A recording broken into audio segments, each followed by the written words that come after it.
Hello বন্ধুরা, Sundarban express ব্লকে সবাইকে স্বাগতম। বুঝতে পারছো চারিদিকে জলমগ্ন হয়ে রয়েছে। জানেন যে গভীর নিম্নচাপের ফলে আমাদের সুন্দরবনে কিছু কিছু এলাকা পুরো জলমগ্ন হয়ে রয়েছে। তোমরা দেখতে পাচ্ছ ধান রোয়ার মতো পরিস্থিতি নেই।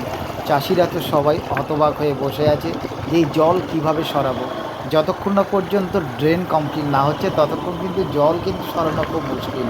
তাই একদিকে যেমন চিন্তায়, অন্যদিকে তেমন দেখো যে কীভাবে তারা বসবাস করছে এবং তারা তাদের জীবিকা নির্বাহ করছে।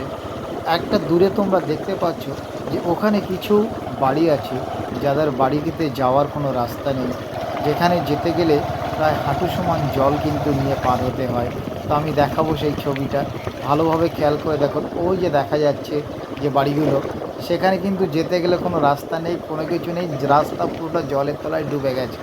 তারা এই বর্ষাকালের দিন কিন্তু অসহায় হয়ে পড়ে আর শুধু ঈশ্বরের কাছে প্রার্থনা করে কবে বর্ষাকালটা চলে যাবে। আর এই বর্ষাকাল চলে গেলেই তাদের আবার শান্তি ফিরে আসবে, তারা আবার যাতায়াত শুরু করবে। তো যাই হোক, সকালের শুভেচ্ছা সবাইকে রইল।